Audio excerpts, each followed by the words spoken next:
The Iron Fist review by Marcus Blake and Brendan Smith.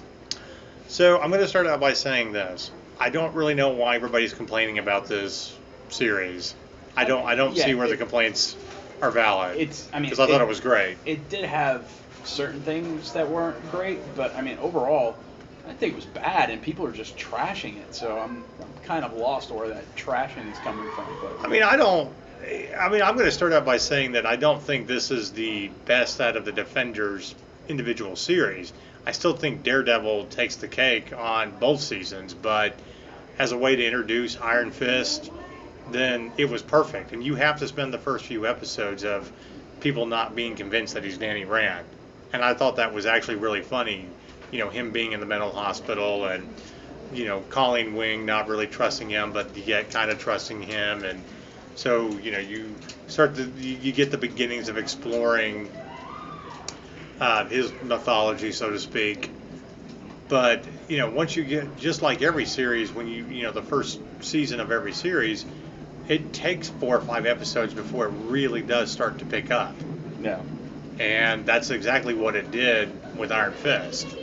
There was one thing that bugged me in the series. It was, I hate to say this because I actually like the actor, but David Wenham, who played Harold Beecham, he's not the best English actor when it comes to trying to do an American accent, because I could hear his voice coming through, like his normal voice coming through every once in a while. And it was just like, because I was like, all right, dude, you're either American or you're English, but pick one and go with it. Exactly. And I hate to be that way, because I actually love the actor. He was awesome in 300. But, he's got it. I honestly think they should have just gone with the British voice, because it would have been a lot better, yeah. I mean, and we always know you cast the British as bad guy. It's, and he played a great bad guy. Yeah. It's hard to say that because he is such a great good guy and everything that he's done, but yeah, he was top notch. His poor assistant. Oh my God. Right. That dude was Stockholm syndrome to hell. Yeah, but overall, as a way to introduce Danny Rand and who the Iron Fist is, I thought it was perfect, and especially this plot point. He is being pulled in so many different directions, unsure of himself, pretty much like any young hero that is going to go off and be a warrior and basically be the hero.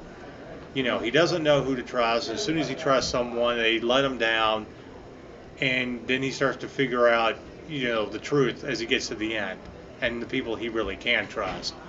And if that's what people are complaining about, well, that's pretty much the hero's path. Okay, that was Luke in Star Wars.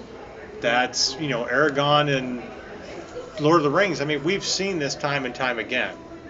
So I think the biggest problem people were having is just that, they were taking the innocence that the character was portrayed with, because he hadn't been in the real world for 15 years. Right. And they were taking that as cheesy writing. And I'm like, well, he's supposed to act a little cheesy because he's supposed to act like a kid in a 25-year-old's body. Right.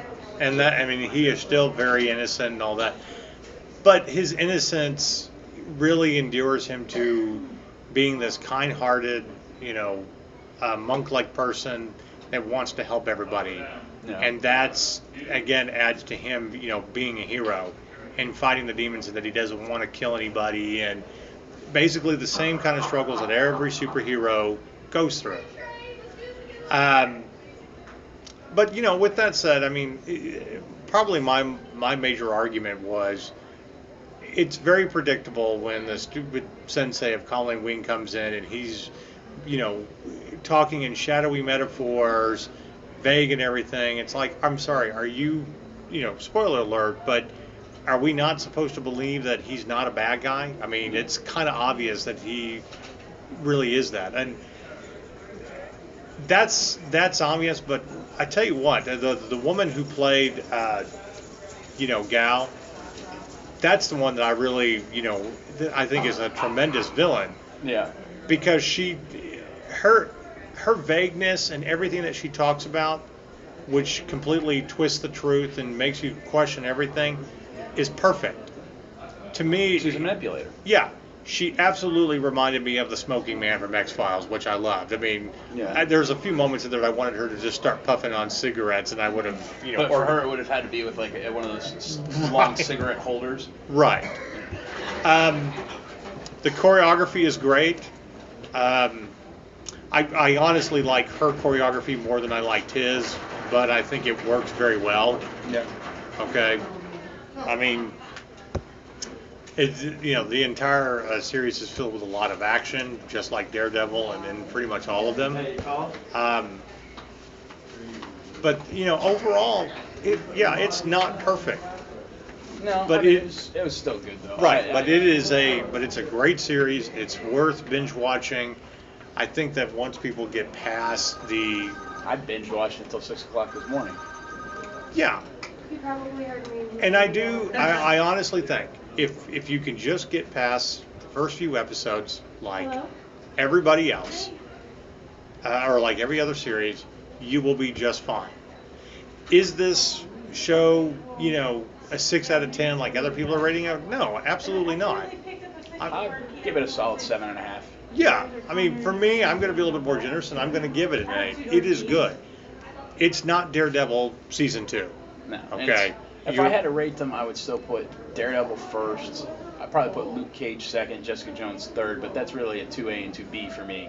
Right. And the only reason why I knock her below Luke Cage is because why did you kill David Tennant? And I mean, I understand why. Don't get me wrong. I just wanted more of him around because he was Hannibal Lecter creepy.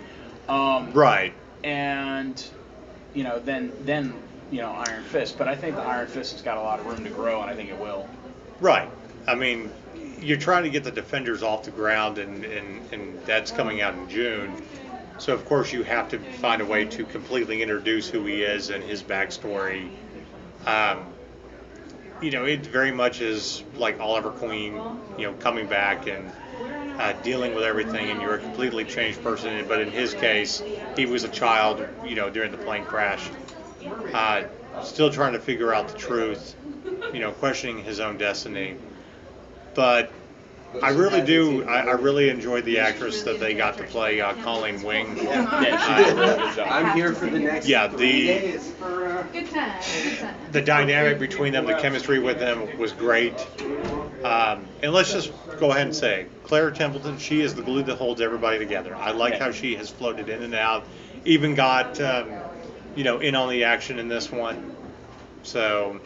And I like how they showed her training with Colleen Wing, because in the comics they actually get together and do some stuff in a comic run of their own. So yeah, Temple and Wing, something like that. But yeah, which call it the. And I'm going to drop an old school reference here for you people that were more in the '70s.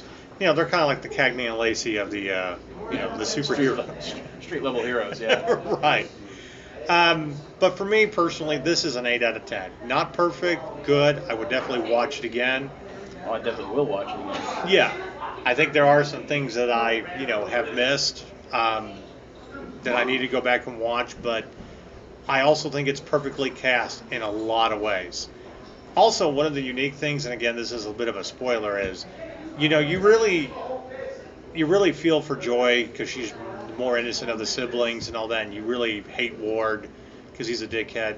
And then, of course, it completely turns on you by the time you get to the end of the series, and you really start to feel for Ward. Yeah, he becomes much more sympathetic. Right, he's the Jamie Lannister of this series. That's a good analogy. I like that. Yeah. So to have that completely flip on its head is great. Plus, it should be noted, there's a great little reference to Jessica Jones in there without actually mentioning her name, and I hope that fans pick up on that. And they directly mention Daredevil by name. Yeah, absolutely. So there's a lot of great things that we needed within the series to to get ready for Defenders. And always nice to see Carrie-Anne Moss as Hogarth again too. So. Right. Oh, and that her scenes and dynamic with everybody was great. Yeah, she played off well against Ward. Yeah. Their verbal sparring matches, those went well.